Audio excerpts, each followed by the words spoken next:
Modern मायके की बहुएं। What a lovely morning, right? Thank you for watching such a अरे श्यामा बेटा, गुड मॉर्निंग। पर बेटा ये कपड़े, हाँ बहू, ये थोड़े ज्यादा ही मॉडर्न और छोटे कपड़े नहीं है? इससे तो अच्छा पजामा टी शर्ट ही पहन लिया होता। ओहो मम्मी जी, पापा जी, मैं इसी तरह की नाइट सूट पहनती हूँ। अभी सोकर उठी हूँ ना, तो बस ऐसे ही कॉफी लेने चली आई। आप लोगों के लिए भी बनाऊं क्या कॉफी? नहीं बेटा, हम कॉफी नहीं पियेंगे, हमने अपनी चाय पी ली है। बेटा देख, रात को सोने का तो ठीक है, रात में जो चाहे पहन ले, पर कमरे से बाहर आओ तो कपड़े चेंज करके आया करो। हमें इतने छोटे कपड़े देखने की आदत नहीं है ना। हमारे घर में सुबह नहा धोकर सलवार सूट या साड़ी पहनकर भगवान को प्रणाम करते हैं। मम्मी जी, लेकिन मैं इन कपड़ों में ज्यादा कंफर्टेबल हूँ। सूट और साड़ी में तो मेरा दम घुटता है। अरे कंफर्ट की बात नहीं है बेटा, संस्कार की बात है। देख, मैंने भी तो ये साड़ी पहनी है, इसमें भी कंफर्ट होता है, बस आदत की बात होती है। चल अब जल्दी से नहा धोकर तैयार होकर आ जा। हाँ जी मम्मी जी, ठीक है। तभी वहां नीतू भी ऐसे ही कपड़े पहनकर आंख मसलती हुई आई और उससे काजल से कहा, काजल दीदी कॉफी बना रही हो ना, मेरी भी बनाना प्लीज। ओह मम्मी जी, पापा जी, गुड मॉर्निंग। भाभी, आप भी काजल भाभी जैसे कपड़े पहनते हो? हाँ दीदी, हम दोनों बचपन से यही सब पहनते हैं, बहुत कंफर्टेबल है। मुझे लगता है आपको भी पहनना चाहिए। नहीं भाभी, मुझे तो माफ कीजिए, मैंने बचपन से आधे अधूरे कपड़े नहीं पहने कभी। जीन्स टॉप, लॉन्ग स्कर्ट, यही सब मैं पहनती हूँ। हाफ पैंट ना बना। वंदना, तो चुप रहे बेटा। ये दोनों नए माहौल से आई है, इन्हें हमारे तौर तरीके सीखने में अभी थोड़ा टाइम लगेगा। ठीक है मम्मी जी, हमारे मायके में तो कोई रोक टोक नहीं थी, हम कुछ भी पहने कोई बोलने वाला नहीं था, बल्कि मम्मी तो खुद हमें ऐसे कंफर्टेबल कपड़े ला कर देती थी। भाभी, आपका मायका कुछ ज्यादा ही मॉडर्न लगता है। नीतू, वो हमारा मायका था और ये हमारा ससुराल है। अब हमें यहाँ के हिसाब से चलना होगा ना। तू एक काम कर, जाकर नहा धोकर रेडी हो जा, मैं भी नहा लेती हूँ। सॉरी मम्मी जी, नेक्स्ट टाइम से ध्यान रखेंगे। कोई बात नहीं बेटा, हम सब यहाँ समझ सकते हैं, नए माहौल में ढलने में तुम दोनों को टाइम लगेगा। जाओ अब जाकर पहले तैयार हो जाओ, फिर पूजा आरती करो और उसके बाद कॉफी पी लेना। श्यामा की बात सुनकर नीतू और काजल अपने अपने कमरे में चली गई और तैयार हो गई। हे भगवान, ये दुपट्टा कैसे संभालते लोग, पता नहीं, मैं तो बहुत अजीब लगूंगी इसमें। उधर नीतू अपने कमरे में खुद से कहती है, ये सूट तो ठीक है, पर ये चुन्नी बार बार गिर जाती है। मायके में तो बस टॉप और जींस पहन लेती थी, कितनी आजादी थी। पर चलो, दीदी सही कह रही थी, ससुराल है, एडजस्ट तो करना ही होगा। वैसे इतना भी बुरा नहीं लग रहा, थोड़ी सी अजीब जरूर हूँ, पर प्यारी भी लग रही हूँ। तभी पीछे से अमित कमरे में आता है। वाह क्या बात है, हमारी मॉडर्न काजल आज तो एकदम परी बनी हुई है। देखते ही लग रहा है जैसे ये सूट तुम्हारे लिए ही बना है। अरे छोड़िए ना, मजाक मत उड़ाइए, मुझे खुद अजीब लग रहा है। अजीब? मुझे तो बहुत प्यारी लग रही हो, कसम से, ऐसे ही रहा करो। अमित की बातें सुनकर काजल खुश हो गए। उधर नीतू के कमरे में भी कुछ ऐसा ही माहौल था। सुमित दरवाजे पर खड़ा उसे देख रहा था। नीतू हल्के पीले रंग के सूट में बेहद खूबसूरत लग रही थी। अरे वाह, ये कौन सी अप्सरा उतर आई है हमारे कमरे में? नीतू, आज तो पहली बार लग रहा है कि मेरी शादी सच में हो गई है। बस कीजिए ना सुमित जी, आप भी पहले ही दिन इतना मजाक उड़ाएंगे तो आगे क्या करेंगे? अरे नहीं, सच कह रहा हूँ, तुम्हारा ये रूप देखकर दिल खुश हो गया। हमेशा ऐसे ही रहना, बहुत अच्छी लग रही हो। तो भी ठीक है, कोशिश करूंगी कि रोज ऐसे ही रहूं, पर अगर मैं गिर पड़ी इस चुन्नी में उलझ कर तो?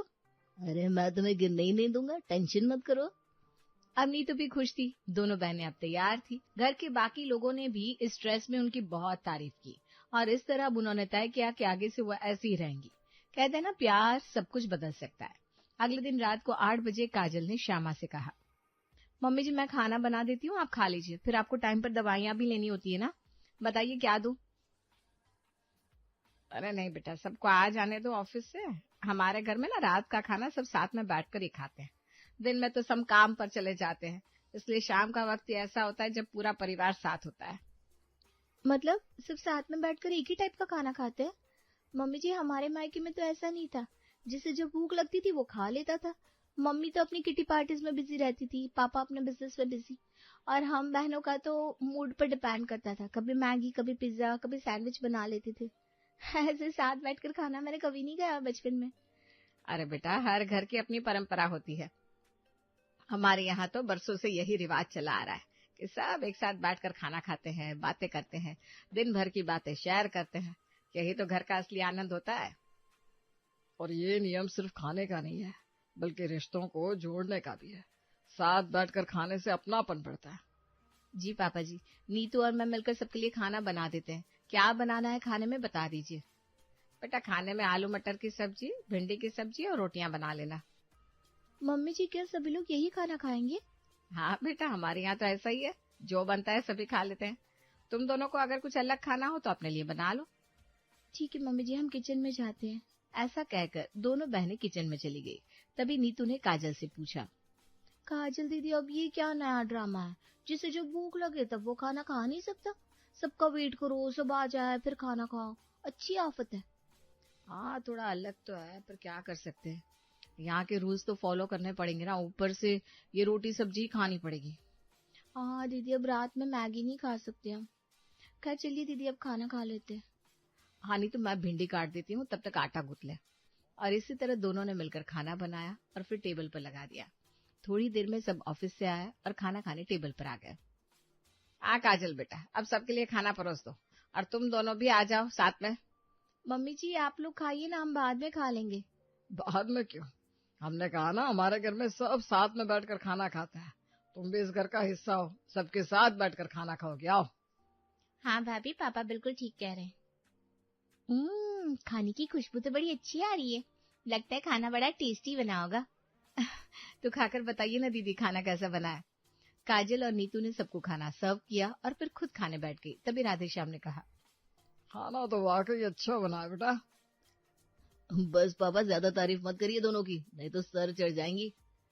अरे कुछ सर नहीं चढ़ेंगी। अगर खाना अच्छा बना है तो तारीफ तो करनी ही पड़ेगी, और सबको करनी भी चाहिए। अच्छा, वरना आज तो तेरे कॉलेज में कुछ कंपटीशन था, क्या हुआ? हाँ भैया, डांस कंपटीशन था और मुझे इसमें सेकंड प्राइज भी मिला। अरे वाह, ये तो बहुत खुशी की बात है। अच्छा, खाली नाचती गाती हो या कॉलेज में कुछ पढ़ाई भी करती हो? पापा देखो ना अमित भैया को, ये फिर मेरे पीछे पड़ गए। अमित, परेशान मत कर वंदना को, उसे भी खाना खाने दे और तू भी खा। नहीं तो बेटा जरा रोटी देना, आज तो खाने से मन नहीं भर रहा। हाँ सच में खाना बड़ा ही टेस्टी है। इस तरह सबने मिलजुल कर बातें करते हुए खाना खाया। काजल और नीतू को भी अच्छा लग रहा था। समय बीता, धीरे धीरे काजल और नीतू ससुराल के रंग में पूरी तरह रंगने लगी थी। साड़ी में, सादगी में और संस्कारों में अब उनका अंदाज ही बदल गया था। पर मोहल्ले की औरतों की निगाहें वो तो हमेशा किसी न किसी की कहानी खोजती रहती है। बस ऐसी कहानी खोजने विमला और सुषमा आ पहुंची श्यामा के घर। आओ आओ बिमला, सुषमा, बड़े दिनों बाद आना हुआ। अरे अब क्या बताओ श्यामा, हर घर की कहानी हो गई है आजकल। आजकल की बहुएं जो मर्जी आए करती है। बस मैं तो अपनी बहू से परेशान हूँ, इसलिए आजकल ज्यादा कहीं निकलती नहीं। अरे हाँ, और तुझे पता है श्यामा, सामने वाली जो सुमन है ना, उसकी बहू बड़ी मॉडर्न बनती थी, कल ही किसी और के साथ भाग गई। हाय राम, बेचारी सुमन पर कैसी बीत रही होगी। अरे तेरी बहू से भी तो मिला दे जरा। सुना तेरी दोनों बहुएं भी मॉडर्न घर से आई है, बड़ी मॉडर्न है तू ना। हाँ हाँ जरूर, क्यों नहीं। ले तो काजल बेटा, जरा यहाँ तो आओ। थोड़ी देर में दोनों आ गई। जी मम्मी जी, आपने बुलाया? मम्मी जी, ये लोग कौन है?